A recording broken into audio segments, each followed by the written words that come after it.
जय हिंद, जय भारत। आज हम फिर से जो है आप लोगों के सामने आ चुके हैं और इस बार हम बहुत देर से आए क्योंकि हमें कोई ज़रूरी काम था, इसीलिए हम बराबर नहीं रह पाए। हमें खेद है, लेकिन अब हम कंटिन्यूज रहेंगे और आज हम सीखेंगे बेहतरीन क्वेश्चन। और वह बेहतरीन क्वेश्चन है बहुलक।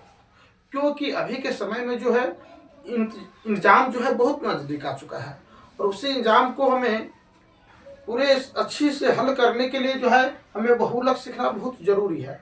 आज इसी बहुलक के हम बारे में चर्चा करेंगे और बहुलक हम निकालना इतनी अच्छे ढंग से आप लोगों को सिखाएंगे कि आप लोग भी जो है देखते ही समझ जाएंगे कि बहुलक कैसे निकलता है। चलिए हम शुरू करते हैं अब इस क्वेश्चन को हल करना।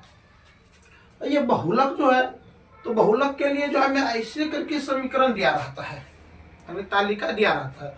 उस तालिका में क्या है, वर्ग अंतराल हो गया, ये बारंबार था। वर्ग अंतराल में जो शुरू से है 0 से 10, 10 से 20, 20 से 30, 30 से 40 ऐसे करके है, यानी 70 से 80 तक यह हो गया हमारा वर्ग अंतराल। क्या हो गया? वर्ग अंतराल। इसके बाद यह है बारंबार था, 25, 15, 20, 15, 20, 30, 65, 30 ऐसे करके क्या दिया हुआ है, बारंबार था। अब बहुलक को हल करने के लिए बारंबारता में हम देखेंगे और बारंबारता में वह संख्या को चुनेंगे जो सबसे बड़ा हो। बहुलक हल करने के लिए बारंबारता में हमें वह संख्या को चुनना है जो सबसे बड़ा हो। और बड़ा संख्या को हम कैसे चुनेंगे वह समझिए। तो हम यहाँ पे लिखेंगे सर्वाधिक। सर्वाधिक बारंबार। क्या लिखेंगे? सर्वाधिक बारंबारता। बारंबारता में देखेंगे सबसे अधिक उसमें कौन है, तो यहाँ पर दिखाई दे रहा है कि सबसे अधिक हमें 65 दिखता है। क्या? 65 यानी 65। यहाँ पे लिखेंगे सर्वाधिक बारंबारता 65 है, जिसका वर्ग अंतराल, जिसका वर्ग अंतराल, इस 65 का जो वर्ग अंतराल है वह है 60 से 70, यानी 60 से 70 है। यानी 65 जो सर्वाधिक बारंबारता हो गया और 65 का जो वर्ग अंतराल है वह है 60 से 70। अब यहाँ पर हमें अब समझना होगा कि सूत्र के अनुसार जो उसमें पद आते हैं उसको क्या हम मानेंगे। यहाँ पर समझिए, जो सर्वाधिक हो गया सबसे बड़ा संख्या, उसको हम F0 मान लेंगे। क्या मान लेंगे? F0। और उसका जो वर्ग अंतराल है 60 से 70, तो उसमें पहला जो संख्या होता है उसको हम L मानते हैं। एक स्टेप हम पीछे चलेंगे, एक स्टेप हम आगे यहाँ से चलेंगे और हमें कुछ नहीं करना है यहाँ पर। अब यहाँ पर समझने के लिए समझ लो कि जो सबसे बड़ा संख्या है उसे मान लेंगे F0। F0 हो गया कितना? 65, जो सबसे बड़ा है। उसका जो वर्ग अंतराल 60 से 70 लिए, तो पहलुआ संख्या जो उसमें 60, उसको मान लेंगे L। L बराबर हो गया 60। अब एक हम मान लेंगे F-1 मान लेंगे। F-1 क्या होगा अब समझिए।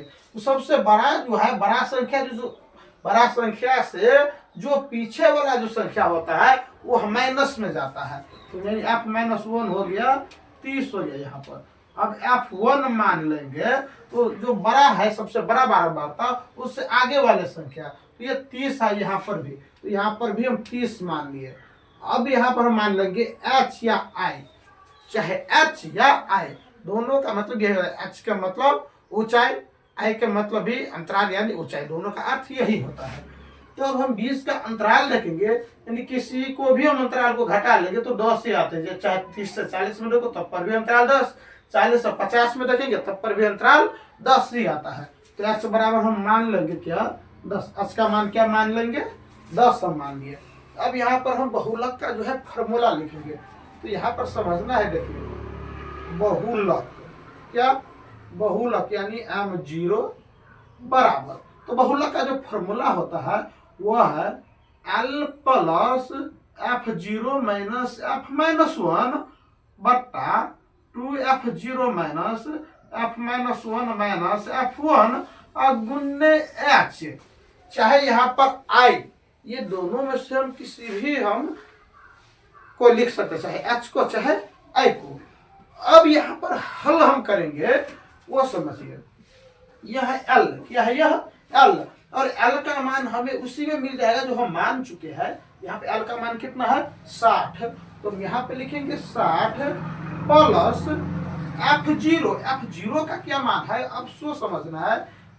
F0 का मान हो गया 65, कितना हो गया 65, फिर माइनस माइनस F-1, तो F-1 का हम मान लेंगे। F-1 का मान कितना है यह 30, तो यहाँ पर लेंगे हम 30, फिर यहाँ पर हम कर लेंगे बट्टा, इसको क्या करेंगे बट्टे 2F0, यहाँ पर क्या है 2F0, तो 2 का 2 गुन्ने F0 का मान कितना है 65, तो यहाँ पर हम देंगे 65, फिर यहाँ पर माइनस का माइनस F0 F-1 तो F-1 का हम मान लेंगे 30, फिर माइनस F1, तो F1 का कितना मान है अब सो समझना है।